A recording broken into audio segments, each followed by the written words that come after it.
everybody. Welcome to NTWC Live, the National Tropical Weather Conference, live online on Boxcast, Facebook, Twitter, and a bunch of other places as well. And of course, on our website, National Tropical Weather Conference. We appreciate you all being with us this morning. This is a bulletin this morning, bringing you up to date on everything going on in the tropics because there is so much going on in the tropics. Alex Garcia behind the controls, keeping things running there. Bill Reed, former director of the National Hurricane Center, is now in Houston and will give us the latest on the everything happening in the tropics today. And then Rob Perrillo, who's kind of right in the middle of things in Louisiana, is going to bring us up to speed on what Louisiana has gone through and what Louisiana is expecting in the next few days. Again, literally right in the middle of things in Lafayette. So let's go over to Bill Reed in Houston and we'll go from there. Before we do that, though, I do want to thank our sponsors, Plylocks, Hurricane Clips, USAA, and the South Padre Island Convention and Visitors Bureau. We wouldn't be here without them. Bill?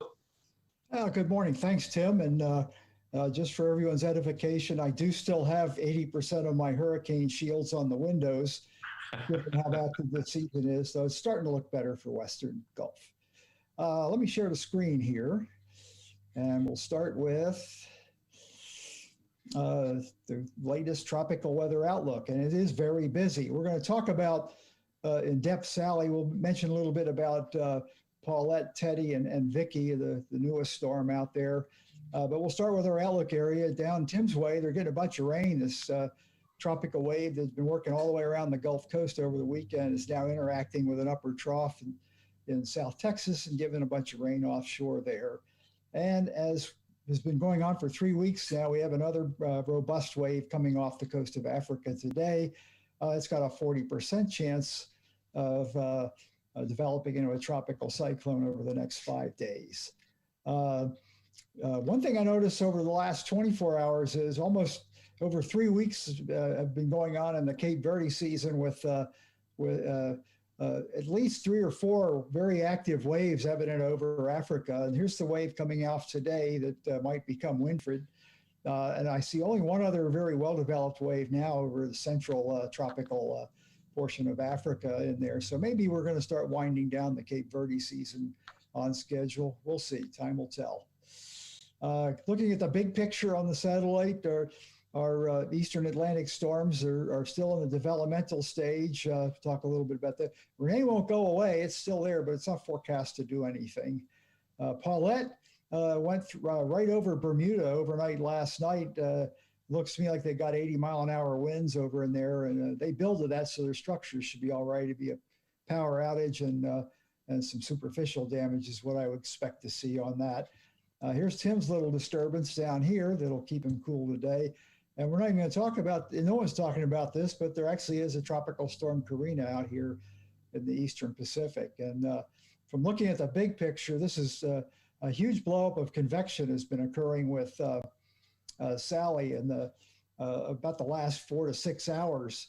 So it may be getting ready to finally do that intensification phase into a hurricane. And that's pretty much what the Hurricane Center was discussing this morning. A little bit of dry air to the north, but nothing restrictive. It's no flow to get it in there. So it's got a good environment that I can see there. The westerlies are well removed to the north, which helps explain the slow motion.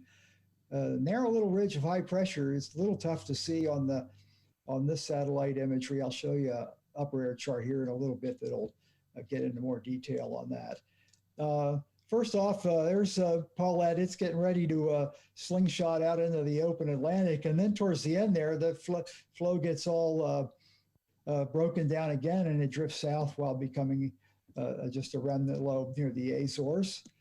And it's going to be forecast to make major hurricane status, which would be the second storm this year to have done that. Teddy, likewise, is forecast to follow pretty close to the track that Paulette took out into the open Atlantic. Way too early to say if it's a threat to Bermuda, but it is forecast to reach a major hurricane intensity and be a player in the shipping lanes for many days after that until it finally interacts with westerlies.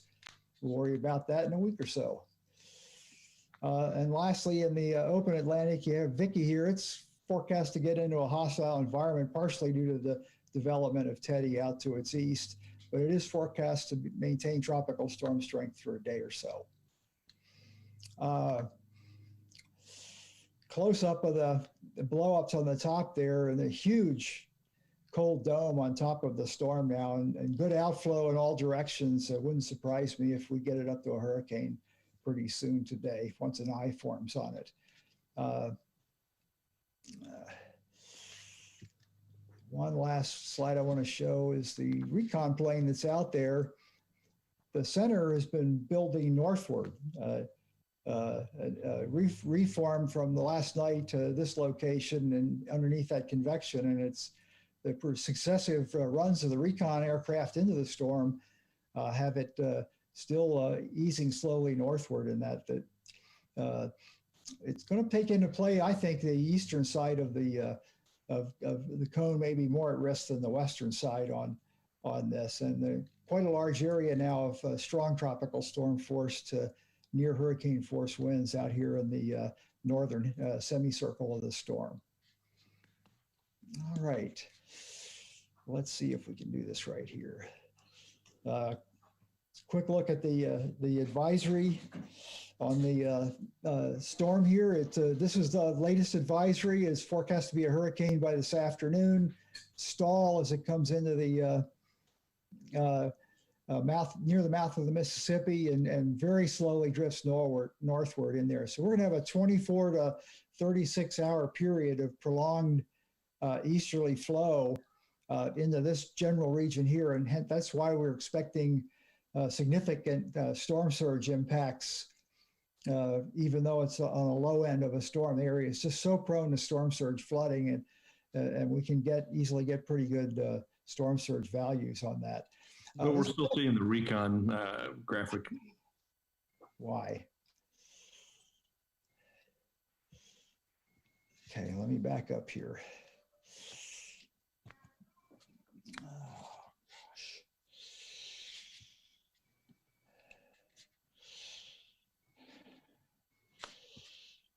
I don't know why it won't go to that, huh?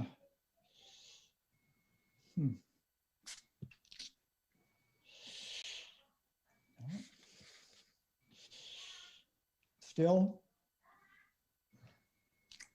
Yes, the tropical tidbits page is still up. I'm going to stop share and start it again. Okay. I don't know why it's doing that.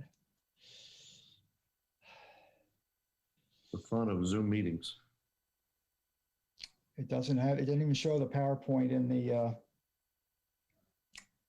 the screen. Why would that be? Not sure. I never had that happen before. There you go. Now we see it. I don't know what difference happened, but we got it. So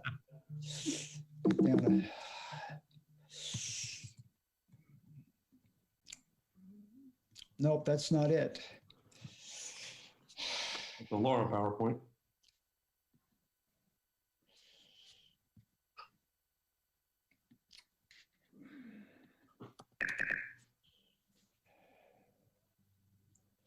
Tell us what you were going to tell us. How about now? Yes. That's right. Okay. We're back in business. I'll have to figure that out later. What the heck happened there? Okay. Anyway, there's the advisory. It's been east slightly every last three advisories, and we were talking earlier on that. It wouldn't surprise us with what the recon's finding if the eastern edge of the cone becomes more in play than where the track or the western edge is now. It has been upgraded, by the way. To already a hurricane? Okay, very Yes. good. That's just in the last 10 minutes. 11 a.m. In any event, the strong easterly flow in here piles up water in the southeast Louisiana and Mississippi coast area, hence the storm surge forecasts that we see. What's finally going to kick it out of here is there's a fairly decent but innocuous looking shortwave over the Intermountain West down into Mexico this morning. As the flow amplifies to the north, that's going to drift east. At the same time, a high pressure cell orients itself northeast to southwest over the Gulf, hence a westerly flow, which will increase shear, but it's after landfall by then, and it'll start a more rapid movement off to the north and east and stop the prolonged aspect of this storm. There's the storm surge warning for much of southeast Louisiana, the Lake Pontchartrain area, especially the upper reaches, and along the Mississippi and Alabama coast. The 10% exceedance values as much as 7 to 11 feet along in here, and 5 to 8, 4 to 7 feet in the Alabama Mobile Bay area. This was the rainfall forecast. It's probably going to get shifted a little farther east with the trends we're seeing in the afternoon package, but given the slow motion of the storm, there's a large area of extremely heavy rainfall is going to happen with this storm, and it would not surprise me if we approach record values in either Mississippi or Alabama by the time this is said and done, when it slowly moves across those areas. Their current records, Mississippi was in Hurricane Georges in 1998, where they had 32.21 inches in southern Mississippi. And for Alabama, the record rainfall was Hurricane Danny back in 1997, just a year before, on Dauphine Island. This shows the state records there. We've been, each of the last 4 years, we've had a rainfall event of over 20 inches from a landfalling storm. And this would make 5 if it does in fact occur, which is pretty much unheard of to get that many 20-inch rain events in consecutive years. Okay, I'm going to stop sharing here and let Rob Perillo take over. He actually looks like a judge in that nice white shirt and a tie and well-groomed office in there, not like people like me who are retired. So Rob, take it away. Thanks, Bill, and thank you everybody for having me on. I'm actually in the kitchen. This is the mobile weather lab these days. So thanks for the briefing, Bill. I'll try to supplement that and go ahead and start off by taking a look at the radar right here. Hopefully that's up on your screen now. And already you can see pretty much this is starting to really bend out nicely, and it looks like we're getting our center of circulation. We got that heavy convection on the northern side, so you got to argue that's going to be tugging on that northern vector of that west-northwestward motion over the next couple of days. So if I lived in anywhere from Pensacola back through Mobile and Biloxi, I'd be pretty nervous. Certainly as this storm will be slowing down as it nears the coast, and that's what Bill was discussing a little bit earlier. We'll get over to my my browser here. While you're doing that, just weather service briefing that just got forwarded to me coming out of NOLA with respect to all the threats for the New Orleans metro area, but this can apply elsewhere. Of course, wind and surge and rainfall and flooding are pegged, and obviously marine conditions with a slow-moving storm, you're going to have that surge working against the coastline of eastern Louisiana and Mississippi and Alabama for probably more than a 24-hour period. Earliest reasonable arrival of the winds, we're looking for tropical storm force winds arriving to the coastal areas sometime later this evening, and then continuing overnight tonight and more than likely persisting most of the day tomorrow. So this is going to be a prolonged event, and that's what, again, as Bill was indicating, is going to be really working that storm surge along the coast. The inundation level, 7 to 11 feet. So any unprotected levee area in eastern Louisiana is going to be under the Gulf of Mexico water. And, you know, you see this purple here. Well, you know, that's obviously complete inundation. But anything here down here in the brownish orange area is going to be underwater as well. There's no elevation greater than 3 or 4 feet down in these areas. So the Gulf of Mexico is pretty much going to claim a good part of southeastern Louisiana just weeks after it pretty much claimed southwest Louisiana. I'll talk a little bit more about my experience with Hurricane Laura. Just to give you an idea, let me just see flash flood watches in effect eastern Louisiana. And give you an idea, I'm in Lafayette area, for those of you who don't know where I broadcast from, and our broadcast area covers to the Atchafalaya Basin, so essentially to where that flash flood watch area, and we cover down to the coast and up through Alexandria and back through Lake Charles, Cameron, Calcasieu Parish. So we cover the southwestern third of Louisiana in my broadcast area. So that's why I was able to join you today, because I made the call last night with corporate that we weren't going to need to worry about the storm impacting our facility or our area directly. Now, mind you, the area I care about are southeastern parishes in Acadiana, Iberia, Lower St. Martin, St. Mary. They're probably going to get 30, 35 mile an hour wind gusts. I don't anticipate much more than that. I don't anticipate much rain. And we'll get into the rain aspect, but you're talking maybe 1/100th or 1/10th of an inch of rain. And right now it's partly sunny and a nice breeze. So it's always good to see a backside of a storm. And that's our vantage point here in Lafayette, and that allows us to talk a little bit more about eastern Louisiana. Some of the key takeaways, at least, with Laura, our forecast confidence was a lot lower. This one is gaining more momentum. And the way the storm is building right now, I think that's only going to continue. And we may actually see that a little bit more of an eastward trek in that storm. I love using this satellite imagery.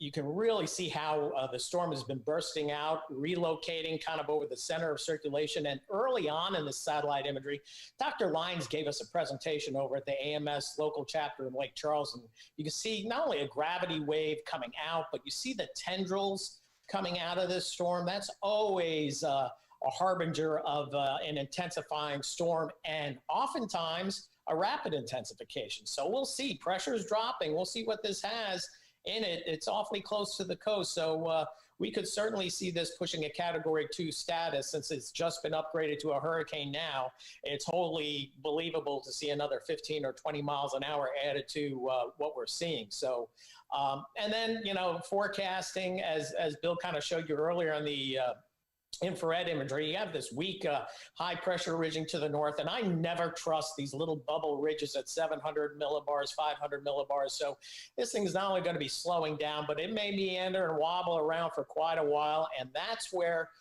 the damage is done primarily on the Gulf Coast, is these slow moving storms. So this is going to certainly be a prodigious rainmaker.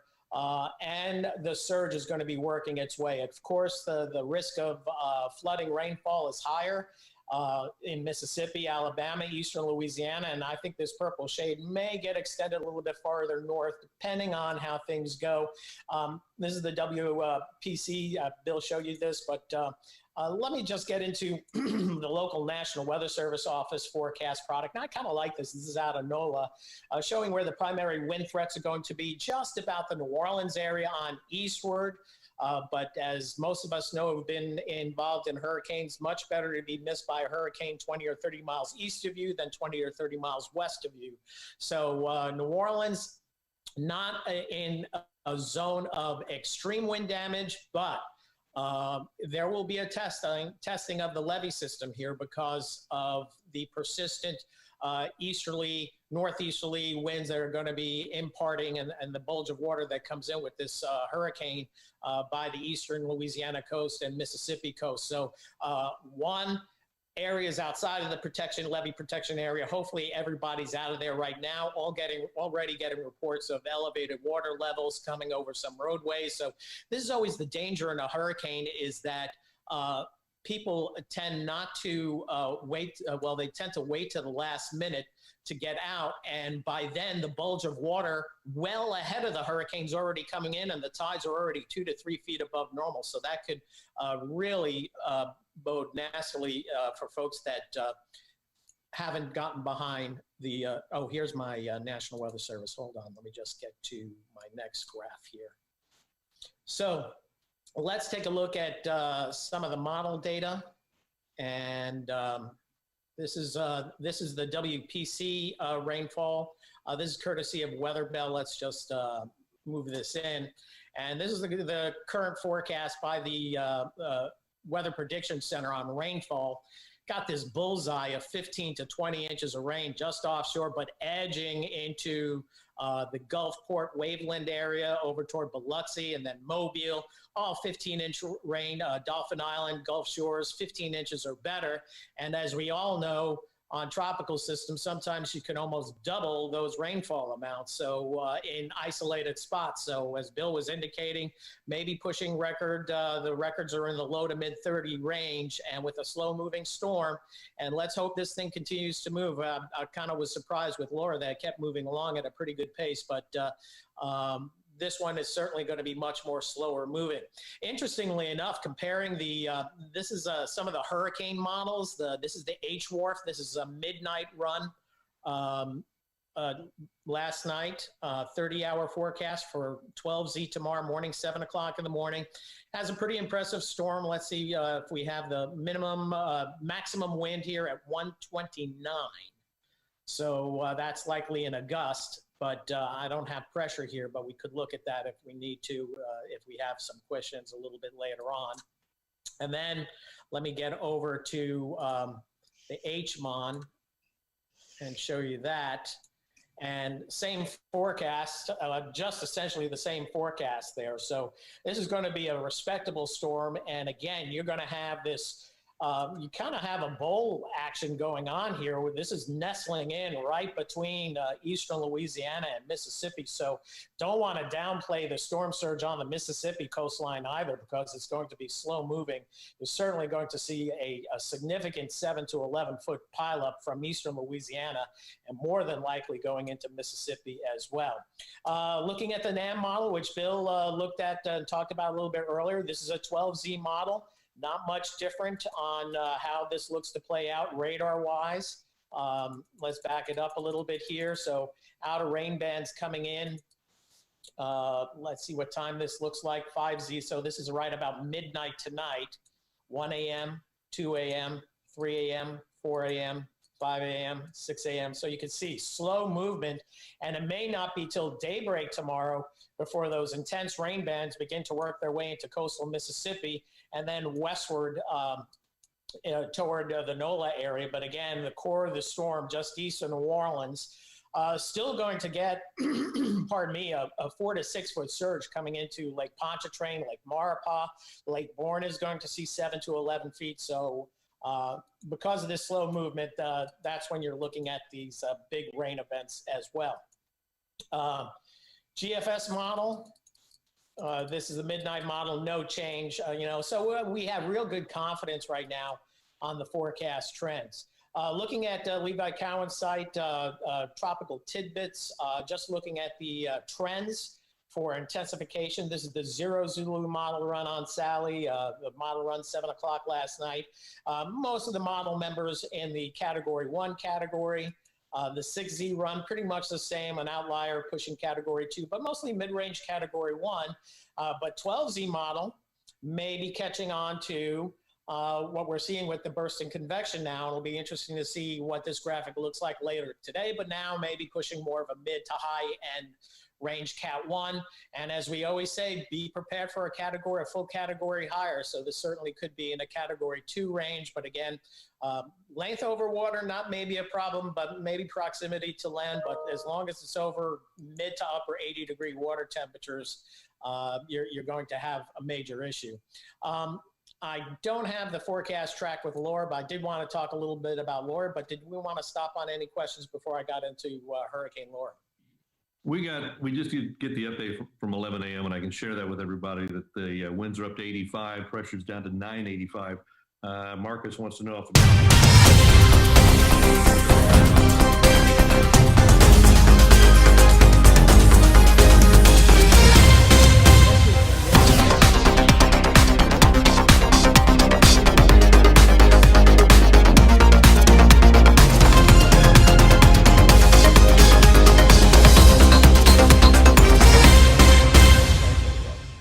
the radar doesn't show a closed eye yet, so this is pretty amazing.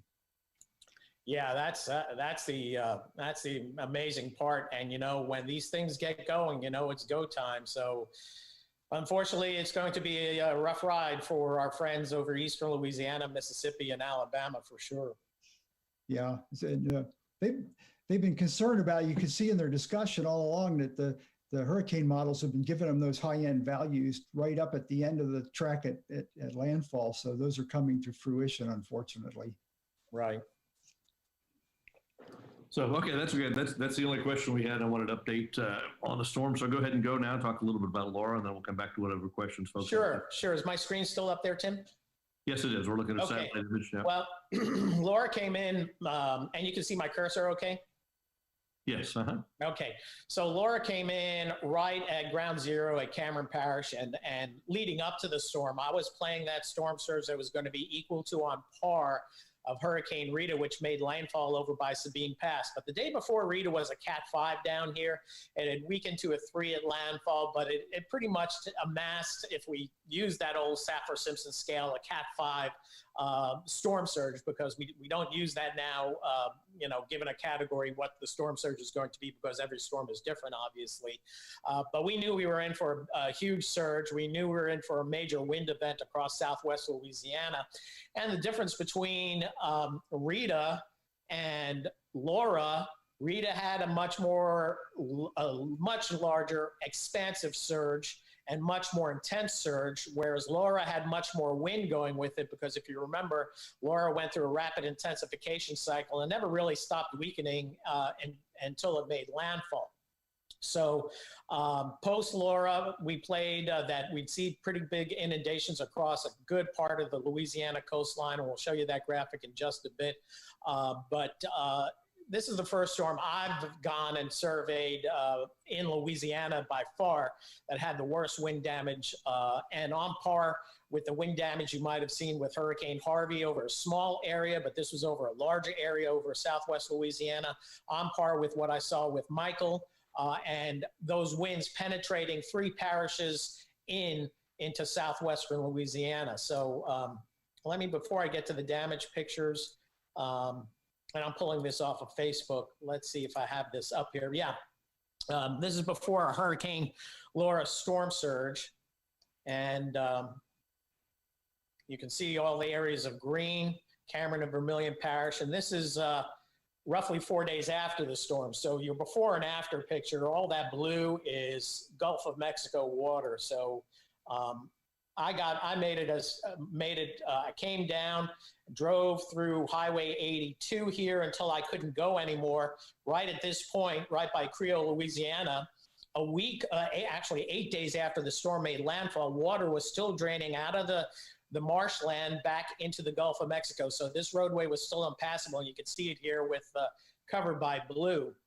So that was my week 1 survey. And of course, we do these surveys on our days, quote, days off after working shift at the station. And then a week before that, I did go to Lake Charles and came down Highway 27 on the west side here of Lake Charles down to Holly Beach to investigate Holly Beach. And the Lake Charles damage was off the charts. And then finally, I made another trip this past Friday where I came to I-10 and came down this roadway on the right side, of the eastern side of the Big Lake area. And I can tell you from Highway 90, which is right near I-10, all the way down to the coast, not one utility pole standing in this area, which was just incredible. And then I went from there, I went to Cameron and then back eastward rather, through the Creole area. So let's see, let me get my storm pictures up here. So this is on my first trip. I don't know, are you seeing my whole Facebook my whole Facebook page here with my messages? Yes. Let's see if I can make this bigger. My wife is, well, we're just going to go with this and let it go. Yeah, I have nothing to hide. Somebody's son played this weekend at school. We know that, and that's okay. Oh, shoot. Now I just lost that page. Stand by. Here we go. Okay, this is, come on. This is the Hayes area. I thought this was a pretty interesting shot, pretty much showing the damage. Let me see if I can get this to go full screen here. Hold on just a second. Well, we're just going to roll with this. This is a Valero station. Notice what you usually see going over in a hurricane in 130 mile an hour winds actually was standing but the Quickie Mart behind it, that's been there for some 30, 40 years, completely destroyed. And I found it interesting that the bathroom did survive. This is just a tribute to why we tell you get into an interior closet or a bathroom during a storm. And this is in the Hayes area, Bell City area. I'm estimating 120 mile an hour winds. McNeese, Lake Charles, the infrastructure, unbelievable. Trains tipped over, very industrial area in around the Lake Charles area. A lot of damage to some of the petrochemical. And here we are, this is about 35 miles from the coast, and you're seeing trees stripped of their leaves. You're typically talking, a huge tornado, that's lasting for an hour. This is crossing Intracoastal Waterway heading to the Hathaway area that is south of the Intracoastal Waterway area. And there was tremendous amount of damage. And mind you, I'm the driver on this. I have Photog, our chief Photog and creative services guy is shooting out the window. So I had limited pictures, but I come back and take some more. This is on our way down to the Holly Beach area where the surge was maybe 5 feet. This is on the western side of the storm, but you had 100 plus mile an hour winds. Some structures built more recently. This whole area was wiped out incidentally by Hurricane Rita back in 2005. Had a surge probably as high as these structures were built. And then 3 years later, a lot of people don't remember, Hurricane Ike produced a very similar surge, though the current wasn't as big, but the surge may have been lower, but it penetrated well inland, very similar to and exceeding what I just showed you with Hurricane Laura. Rita and Ike really inundating the coastline. So here we have 15 years, and these areas have been rebuilt 3 times. So anything that was 5 feet or below is completely wiped out in this area. You saw a lot of hurricane units just dangling by their wires all over the place. It's just a mess. And, structures that are not built well, completely destroyed. Structures that have maybe a little bit more reinforcement. You can see the roof damage. Probably can reuse that structure. Same here. But many areas, and this is a good kind of a bellwether, give you an idea maybe what the surge was like or close to it, where you see the damage on the facade here. It's probably about 4 or 5 feet up. Just 4 days, this is 4 days after the storm. There are people out there working already, no power. And this is another good example of storm surge right here. So not a high surge. And I'm kind of going through these pretty quickly because I do have more shots to show. There's nothing worse than getting involved with a weatherman slideshow.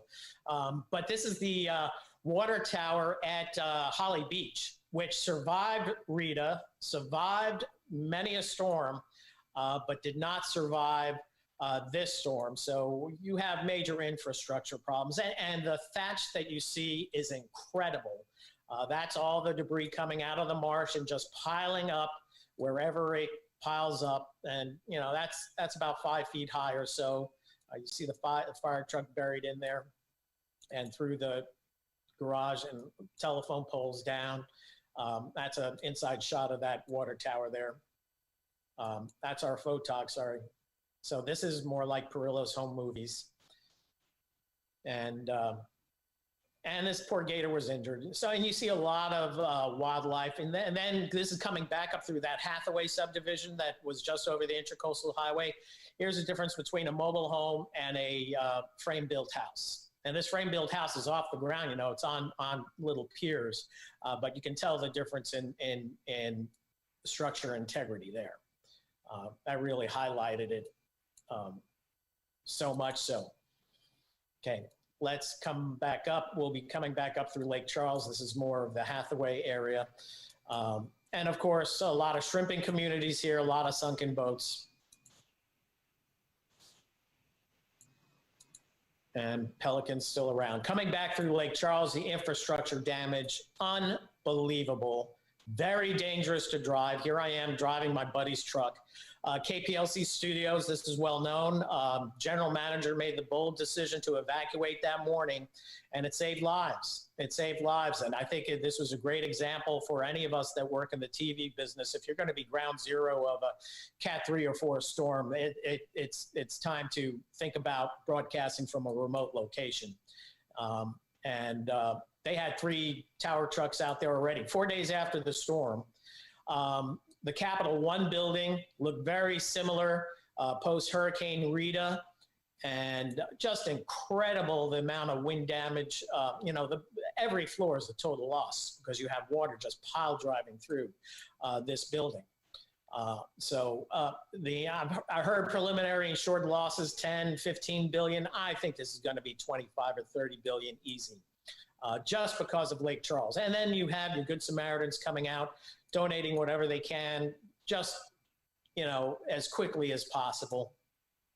Downtown Lake Charles. And then you get into the neighborhoods and there was not one house that I would say was not heavily destroyed, and most of them are unlivable. In the entire city, this is right near the downtown area of Lake Charles, a little bit on the west side of town, 4 days after the storm. And man, there are guys in trees on a Sunday evening already helping clear out. And this was a really low section of Lake Charles. And I just love this sign here, warning intersection impassable in heavy rains. Well, heavy rains and wind could be added to that. So Lake Charles, incredibly damaged. Let me get to my next set of slides. This is, I don't know if you'll be able to hear the sound, but this is a small little subdivision that was down by Grand Chenier that pretty much was completely decimated. I was talking about this earlier. This is probably about a 15-foot surge here, as far as I could tell. There were a lot of camps. Few people lived down here. They were all either mobile homes or trailers. But one of the things that was remarkable was, one, you did not see one personal belonging. You could see the current just scouring the road. I saw pavement pulled up off the road here by the current of the water. And the strangest thing was not even a bird to be heard here. And again, if you're looking at the trees in the background, your high water marks were 15, 18 feet up. This is down through Pecan Island. This is coming back through 82. It used to be, when I moved here 30 years ago, this was a school that housed several hundred kids from kindergarten through high school. Hurricane Rita destroyed it. They rebuilt. 3 years later, Ike surge came back in, and pretty much when I went down after Hurricane Ike, I talked to a local, and he said there was probably about 30 people that were going to stay there after Ike. And this is an area that had hundreds of people that lived in it when I moved here 32 some years ago. So you kind of see a change getting away from the coastline. But again, you're on stilts. You could be on stilts, but if you're in 130 mile an hour winds, you don't have much left. And this one, the water came up over this elevated structure. This is a great example of about an 8 to 10 foot surge here. This is just east of Grand Isle. And a lot of these pictures I take for my edification, just for high water marks. This is the only structure I saw in Grand Chenier that was standing. Look at the roof, is in great shape, hurricane-proof windows.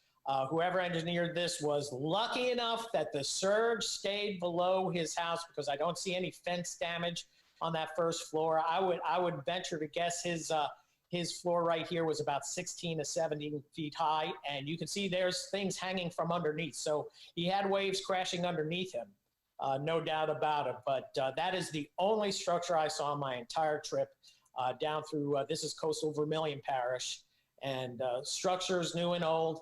This house, sadly enough, I've taken three pictures of in 15 years, same damage. Same with this house. Been here several times. And again, you can see this is where standing on the concrete here is about 4 feet above elevation. You got another 5 feet here, another 4 feet on top of there. So that's about a 15-foot surge right there. And I mean, this is the story going through structure after structure. And a lot, you're looking for these high water points, that structure. Here's a great example of thatch, where you're looking for where the water and the waves were. And this is about 14 feet up right here, I measured. This is 20 feet, at least 20, 22 feet up. Some of the, which was good because this is powering a cell phone tower. So there was actually some cell service in some of these areas, but you could see cemeteries, the crypts we bury in the ground here, they get floated. And I have a couple of other shots here. You can see that's about 15-foot surge right there. You can see the damage right through, and any of these metal buildings sustaining tremendous amounts of damage.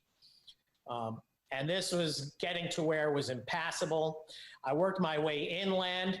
This is 8 miles from the coast, and this is 12 feet up or so, 8 miles from the coast. So you can see how far inland this penetrates into the coastal marsh area. And there are poor people that live out here that sustained damage. And this is actually where I had to stop. You know, it's still dangerous. And I drove right up to a point on this roadway where there was barbed wire crossing the road, and I'm on a station unit, and I take a station unit because I don't take my own vehicle just in case I get a flat tire. And that would have been 4 flat tires and no cell service, which is what you don't want to do when it's 95 degrees out and that heat index is 110 with that water surrounding you. So you can see this water still in the marsh area at this time. And look, this is the middle of Cameron Parish, but there are people that live out here.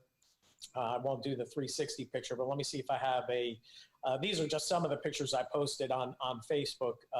And that's on my Facebook page, shameless plug for my Facebook page. This becomes your GPS when you don't have cell service. The old school trusty map. And that's what you need when you're out in the middle of nowhere. And again, that's that same subdivision. So I'm gonna stop it right there. Let me just see if I have one more. I had a couple of pictures of high wires.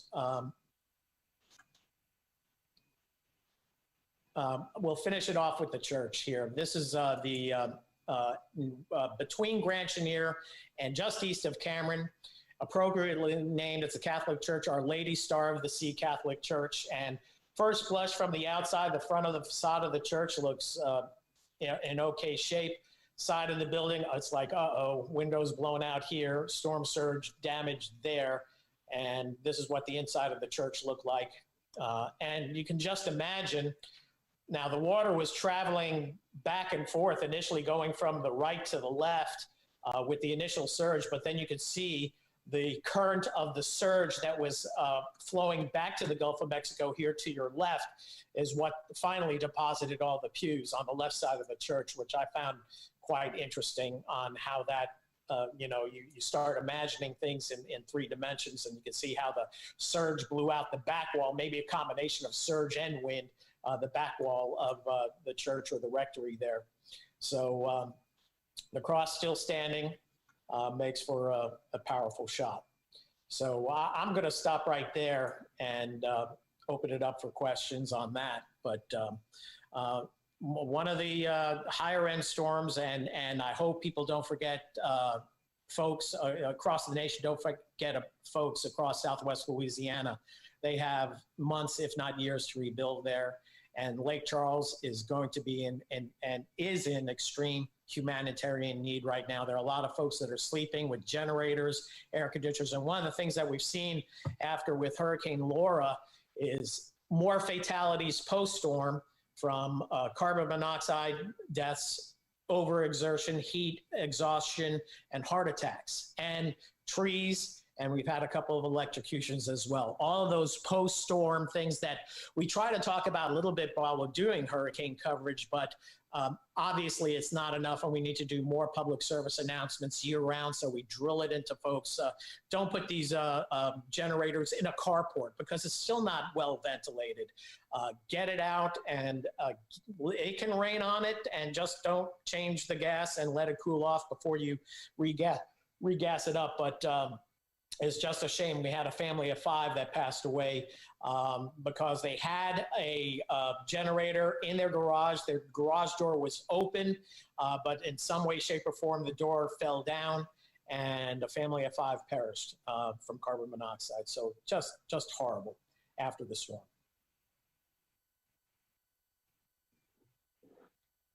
Great stuff, Rob. My gosh, what an experience that you've been there 30 years now in Lafayette? 32 is past July.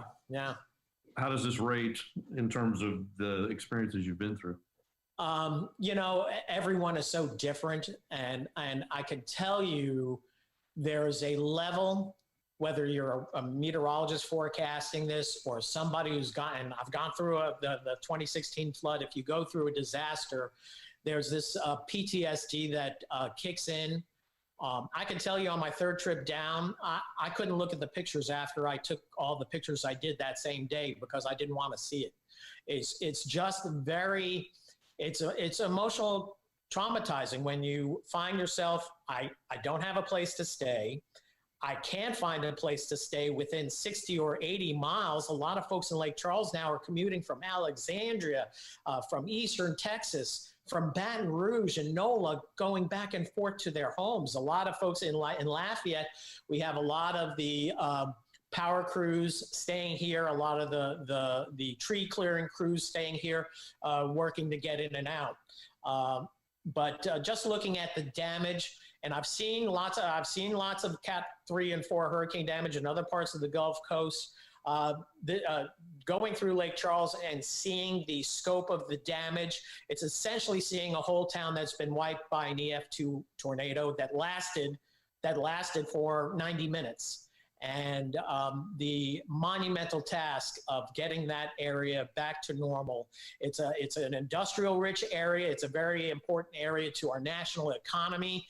And there are a lot of good jobs there, but it's hard to work a good job when you don't have a place to live. So there's going to be a lot of, and I already saw going back there last weekend, a lot of trailers, and God help us if we have another hurricane threat here in the next 6 weeks, because it's going to be awfully rough for people to get out of that area. And that's our greatest fear at this point, is hopefully this is the storm of the year for us. And just experience wise for me, it's every storm you go down, you see things that you never thought you'd see before, and you go, oh my gosh, look at that. And you don't even get pictures of it. And driving back my 2nd trip, there's this big, I don't know if it was a water moccasin or a cottonmouth crossing the road. And it's like, oh, this is going to be a good shot to take. So I'm slowing down, and don't you know, this snake went straight for my unit. It jumped 15 feet straight toward the car. It's like, okay, I can't see the snake now. I'm not even getting out of the car. So you see things like, okay, I'll just let him pass. I'll sit here for about 5 minutes, eat my Subway sandwich, and let him pass. Windows up. Wow. What experience. It's hard to really put into context until you see it.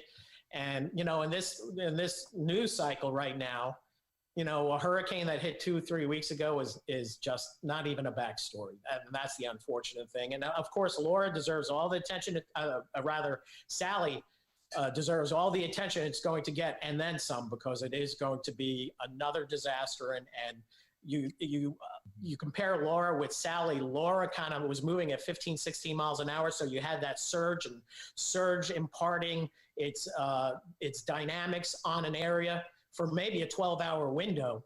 Whereas you're going to have Sally that's going to be piling up this water and moving 3 times slower. So your damage potential could be so much higher on storm surge on those coastal communities, for sure.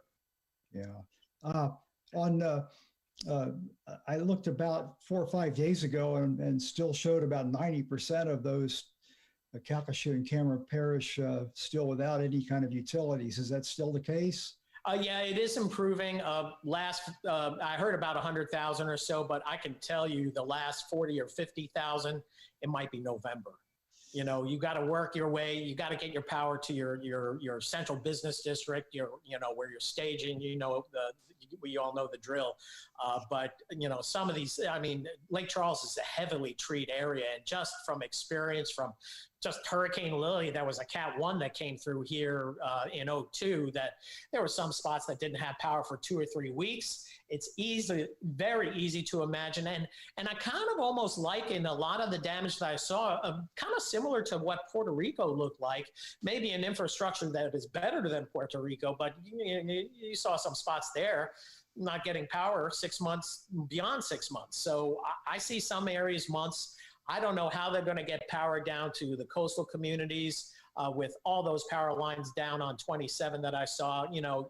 I easily, during say I did 600 miles worth of driving, I probably saw 500 miles worth of down utility poles, and that's just on the roadways I was on. Wow. Basic services like pharmacies and groceries, have any of them come back yet? I'm not abreast of that at this point. I know they still have water issues, some of the basic infrastructure at this point.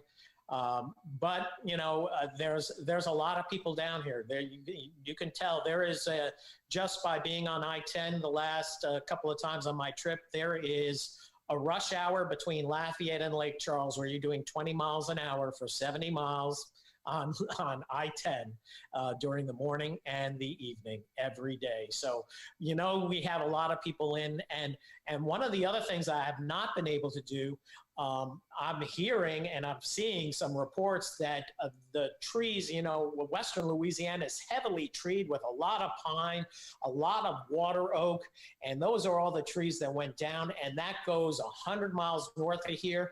And I think we're going to find on this storm, because it was on the upswing, Laura, when it made landfall, was on the upswing, that you're going to find Hurricane Hugo-like damage 100, 125 miles inland. And, all the western parishes of Louisiana clear up to the I-20 corridor are federal disaster areas. So I'm sure we're going to find that. It's just a matter of time of me getting up there and taking a look and trying to assess some wind damage. Yeah, it amazes me when I first started doing the hurricane preparedness stuff. The rule of thumb was to have a 3-day supply of water and food. And I thought that was nonsense then and told everybody a week. And I'm not even sure that's a very good rule anymore. Not at this one. There were a lot of people that were unreachable for 4 or 5 days minimally, just because there was so much lumber in the way. So yeah, I would go with 2 weeks. Yep. I'm going to have to add a room to store all the food in, I guess. Well, and it really does make an argument for an interior, you have these tornado, boxes up in Tornado Alley, a hurricane safe room, that you have room for storage, room for all your supplies, and room to sleep in. And, I would certainly, hopefully, Louisiana does not have a stringent housing standard when it comes to hurricane protection as, say, Florida might. And I would hope that building standards are upped after this Lake Charles incident, because you have Lake Charles, you have Lafayette, you have Baton Rouge, you have Morgan City, you have obviously New Orleans in these hurricane zones. And you see how something as simple as hurricane clips on a roof make a huge difference. Yeah, huge difference. The IBH and Flash folks have been beating that sermon really loud over the years, and they even had to fight to keep some of the code in Florida. Right. I know. The winds have been blowing the other way, and they've been backing off on some of the more stringent ones. And well, I think everybody gets a hurricane amnesia, even though we have a lot of hurricanes come through here, and we've had many storms over the last 20 years. You still tend to forget, and then all of a sudden you get a storm like Laura, and it hits you, it just clobbers you over the head, and you count your blessings that you're just 30 miles away from ground zero, because there's a huge difference 30 miles just west of Lafayette compared to Lafayette, which incurred very little damage, very little infrastructure damage and sporadic power outages, but that was about it. Yeah, tough luck for that place. I mean, Rita, Ike, and now this, just in less than 20 years, 3 major hurricane impacts in that area. And that's, you know, when, from a broadcast standpoint, we really, even, you know, just, and we had the big flood of 2016 with an unnamed storm. You can tell by your viewing audience, the consumers on Facebook and Twitter, and your product, every rainstorm, people want to know if there's going to be a flood threat. So even when we're expecting 1 to 2 inches of rain, I show 1 to 2 inches of rain or a ½ inch of rain. I show rainfall totals just about every rain event we have to help allay the fears that people have. And with Sally, this is going to be a slow moving storm. And I think what will be remembered more on anything, this won't be remembered for wind, probably, but will be remembered for storm surge and then secondary rainfall. Yeah, I wonder, once again, I bet the story will be, we have X amount of houses flooded and only 20 or 30% of them carried flood insurance. Rob, talk about that. Another conversation too. The term they use, unsurvivable storm surge. You saw it after the fact. That word seems to be applicable. Yeah. And you know what? I think that was really effective for Laura, because there's always a few diehards that want to run it, ride it out. I think that was effective. And it was 100% correct. There is no way you would want to stay in a structure. Okay, I'm 18 feet above water level. We can ride out the storm, but not in 130-mile-an-hour winds. You know, it's not survivable. Since we got this started about an hour ago with the update on Sally, and let's jump back to Sally for a moment. It's been upgraded, as we talked about, to a hurricane, and the official advisory put the winds not at 85, but 90 miles per hour. So we're seeing that rapid intensification. Before we wrap up, Bill, either one of you guys want to add something on Sally, just for those who are watching for that purpose, because I know there are a lot of people watching today. Well, it's shown its hand now. I mean, it was a big question the last 2 days among forecasters, seeing the hurricane models were forecasting rapid intensification right near landfall. The global models absolutely didn't see it at all, which is very disheartening, because they've gotten down to resolution where you think they'd be a little better at that. But still,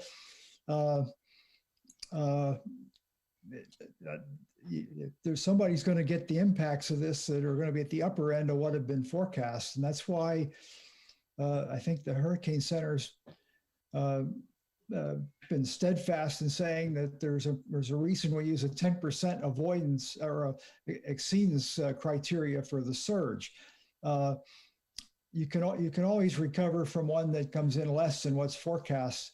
If you make a decision on the most likely surge and then the big one comes, you might be too late to evacuate. And I think that's, I've seen the evacuation notices going out over there, and I think they were right. They were getting people out of the low country. So hopefully we won't see any tragedy from that. And the one other comment that has come in about, just jump back for a second, and Rob, you can attest to this. The Abears, Mark and Tanya Abears, saying, amazing how strong the storm was, how much damage it did, but more importantly, the mosquitoes are still there. Oh yeah, the mosquito. You see an explosive mosquito population, where God forbid you're out in the morning or in the evening. We stepped out after Hurricane Rita. We stepped outside for a moment and taking some pictures, and I just looked down on my legs, and my legs were covered in mosquitoes. I looked like I had Popeye legs, and it's like, oh my gosh. We've had a story coming out of Cameron Parish where cattle are dying. And we've had this story before. Cattle are just being overwhelmed and just being sucked dry. And the mosquitoes are so thick that they're being also asphyxiated by the mosquitoes, by the mosquitoes around their nose. It's keeping them from breathing. So it's just, and these are some of the things that you can't wrap your brain around after a storm. And that happened with Hurricane Danny here in '85. I saw it firsthand with Rita, saw it with also Hurricane Lily, where there was a lot of cattle that was lost